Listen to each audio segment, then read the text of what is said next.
Sometimes referred to as Canada's most famous dominatrix, in 2007, Ms. Bedford headed up the Supreme Court of Ontario Bedford versus Canada case. This case represented a legal challenge to Canada's prostitution laws filed in the Supreme Court of Ontario, arguing that these laws were unconstitutional. After a series of trials, Justice Susan Himel ruled in favor of Ms. Bedford, striking down many of Canada's prostitution laws. Please help me welcome Ms. Bedford. Thank you. Thank you very much. I've donated a copy of my book to your library. I hope you enjoy it. Thank you.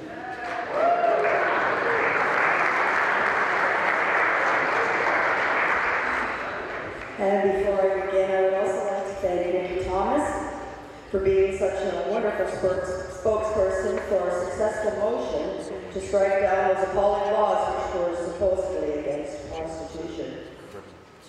Nicki has told you and will continue to tell you what is likely to happen if Judge Himel's ruling is upheld. I'm going to read from the speech because if I speak off the top of my head, I may say something that your parents won't like. Okay? All right. So I'm going to speak to you today about those who oppose Judge Himel's decision. It seems to me there are two types of opponents. First, can you hear me? First, there are those who do not know what the decision said and may even have read it. Then there are those who do not know what the decision said, yet have an opinion on it. And let me deal with the second group first. Judge Himel said her decision was not about whether prostitution is good or bad, or whether it should continue to be legal, or for that matter, what prostitution is or is not. Her 131-page decision, after 2 years of hearings from experts and lawyers, was that the laws seeking to restrict prostitution, whatever it is unconstitutional. In a nutshell, she said that those laws impacted negatively on those they were supposed to protect. For example, they prevent prostitutes from hiring security or working a regular location. She also said that these harmful laws impacted in a discriminatory and arbitrary fashion on a narrow segment of society, on women.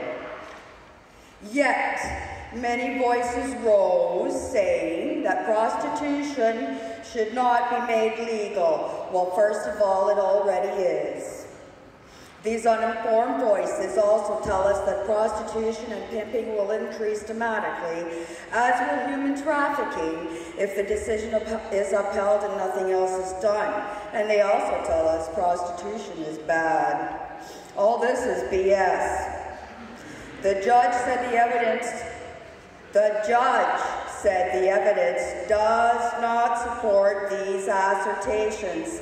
I'd like to repeat that. The judge said the evidence does not support her assertions. You can read her decision where she looks at the countries and the evidence at length and says why. I would like to add a couple of other considerations. For one thing, do men who pay prostitutes have unlimited money to ramp up their demand? And for another, prostitution is rampant today, and the current laws, as the judge said, are rarely enforced.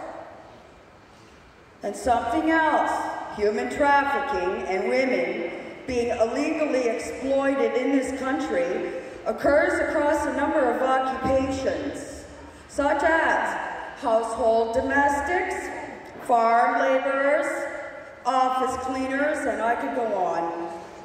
The judge did point out that the negative aspects of human trafficking and so on are addressed by other laws, such as immigration, confinement, and assault. And they say prostitution is bad. Well, guess what? I say it's good. Thank you. It's good.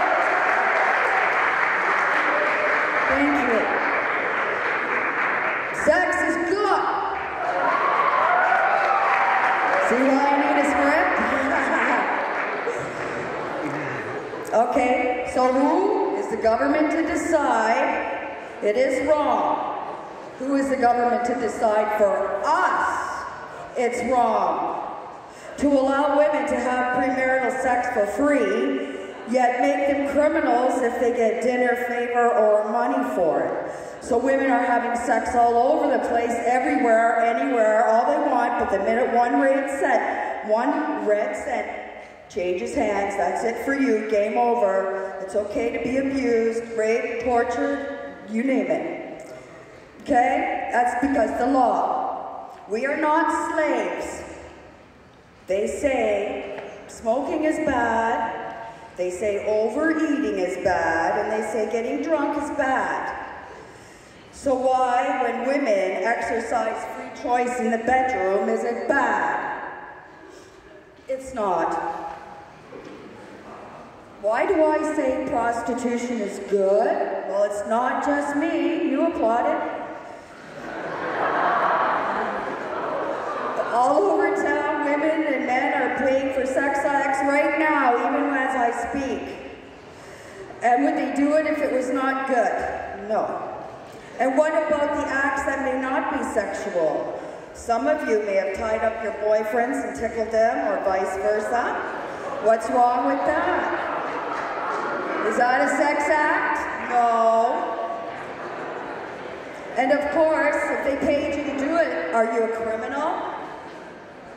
I think that we should get a medal for taking men's money and spanking them.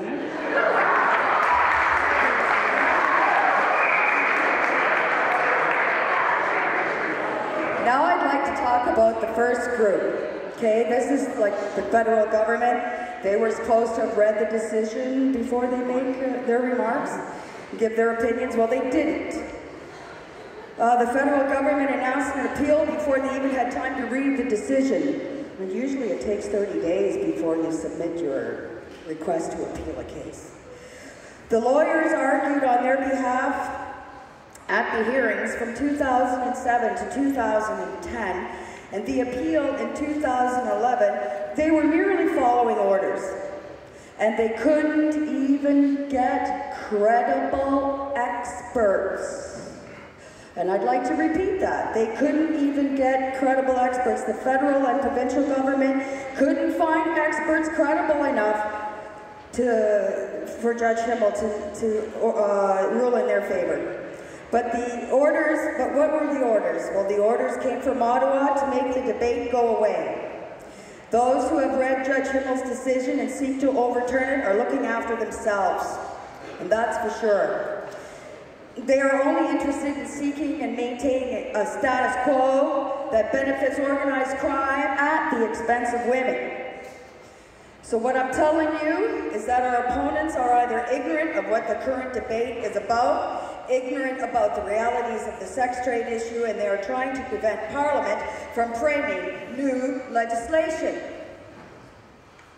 Now just think what will happen if Prime Minister Harper has to bring in new legislation. He will have to define what is and what is not a sex act. He will have to define who is and who is not a prostitute. And I'll have plenty to say about that in the future. But one thing to remember is that the laws cannot be impermissibly vague. That means he must tell us exactly what we can and cannot do in the privacy of our homes, and why. If he wants to make prostitution illegal, remember, it's legal. Do you want Prime Minister Harper to control your sexuality and what you choose to do with your body in the privacy of your home or business? No! Our opponents do not want that discussion to happen. They just want some vague and indirect legal and moral condemnation of sex for money to appear to be the policy of this country, and it's not going to happen. I say to you here today what a number of academic papers that have been sent to me since this began are saying. We must move away from a moral basis for legislation on this issue and towards a safety basis. We women must not lose control of our bodies. That'll happen if Prime Minister Harper legislates your sex life. Other countries are hopefully moving forward in emancipating women. Don't allow Harper to take us backwards. Our goal is safe conditions and clear laws that are based on safety, not morality. Thank you very much.